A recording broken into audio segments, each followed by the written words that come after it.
Tristan, here we go. Okay, last night we worked on early momentum shift again, first movement moving out. We worked on keeping the chin tucked, and we worked a little bit with some hip and shoulder separation again. But look at the improvement.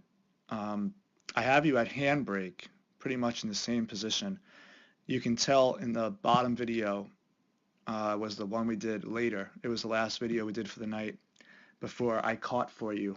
And look at how your foot is closed off. I mean, even if I back you up more, look at how when you come out, the leg is kind of, the leg comes up, and as you start pushing out, the leg will drift back a little bit. You still could get a little more of a kick with that hip, but much better improvement, and good job staying coiled off. So I'm going to stop you about right here.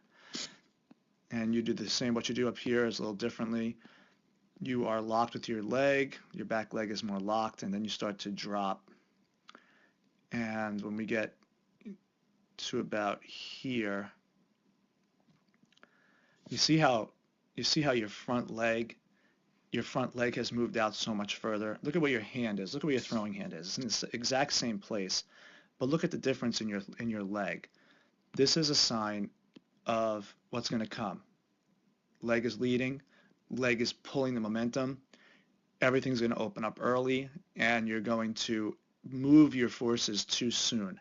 Here, in the bottom video, you are leading with the hip further. The leg is more relaxed because it's trailing the hip, and you're actually out further in this picture than you are up here.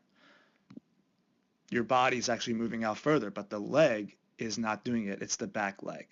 And you actually have a better flex, I think, in this picture down here at the bottom. So that's the key. It's learning how to develop a relaxed front leg and an early momentum, just a small little drift, and then you're going to kick that drift into a higher gear as you get into landing. But in the top video, see, you're aggressive with the front legs, so you're already starting to speed up the delivery too much, which means you're not going to be able to convert. Things are going to open up too soon when you push too soon. So we want to get late acceleration. That's really going to keep everything closed off. It's going to cause a quick short stretch cycle of the body, and you do a much better job of that down at the bottom video.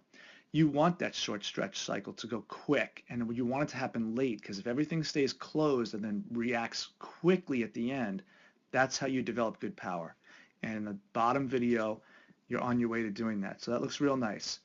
I still think you can get more of a little bit of a kick right about here and really relax that leg more and let that foot drift back next to your knee.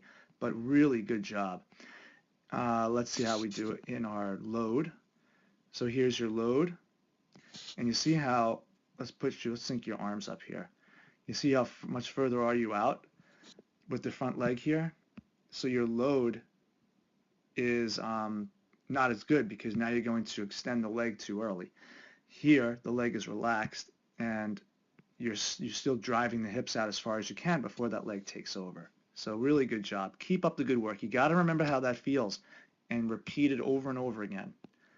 All right, back to top video. We get out to landing. Okay, right about there. Let's put you here. Let's see what that knee brace is up right about there. Yeah, that's about the same spot right about there. So take a look. Notice how your back elbow is more out in front of your trunk than it is here.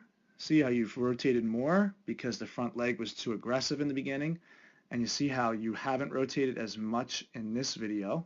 You're still back a little bit more. You have more hip and shoulder separation. So here's your hips, and here's your shoulder, which is still better than what I see up in the top video. Here's your hip in the top video. Here's your shoulder. I don't see the same separation because you have more of a trunk lean. So let's take a look at your trunk lean. Up to your chin, about 71. Let's do it here.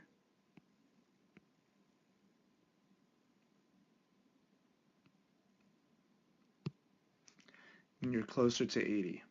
That's a huge difference, Tristan. Look at the difference in that. I mean, maybe you're 80 and that's 71. You're about 9 degrees difference. So you have a lot more power now to bring that arm, to lay it back with the trunk exploding forward. You're in a great position down here at the bottom to really now drive these forces up the leg, straighten this leg out, and thrust that chest over and lay that arm back further, and then the arm's going to come forward at a real high velocity. So great position. Look at the difference. I mean, if I drew a line straight up here to your chin, and then I drew a line up here, maybe we can move that out a tiny bit more. Look at that. Look at how much further are behind that line you are. What you're doing back here right now is fantastic. Keep working on all these little things, and you're really going to feel a big difference. These are the mechanics of a high velocity pitcher. So you're getting there, buddy. Now, let's take you out to ball release. At ball release in the top video, your trunk is ahead of your knee. At ball release in this video, your trunk is not out in front of your knee as much. Now, the only reason why is because you had a trunk lean that was you were at least 9 to 10 degrees more forward before you even started external rotation. That's the only reason why your chest is out there. It has nothing to do with your front leg bracing you up and thrusting you over. It just has everything to do with the fact that you leaned so far forward that's what happened at the end of your delivery. But it didn't really it wasn't to your advantage with ball speed. In this video down here, with these mechanics, with the chest up like that and a nice vertical position now ready to receive forces from the ground, up the body, up through the leg, at this point now, when you're strong enough to brace up that front leg with the chest tall, then you're going to see a great explosive chest thrust forward. And when that happens, like I said before, the arm's going to lay back and then it's going to come forward late. Okay? So great job in your lesson. I hope you understand what I'm saying here with this. Let's take a look at your back foot. Back foot looks like it's down until it's about ready to thrust out. Good job keeping the back foot down. And look at your arm position. Your arm is in such a better position. And why is it?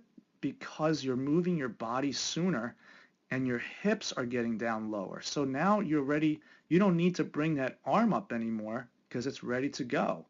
You're in a great position right there to land the foot, pop the arm up, get some hip and shoulder separation, brace up the front leg, and then boom, let the chest come flying over it. And you're going to be good. All right, kiddo. Very good work. I will see you next week.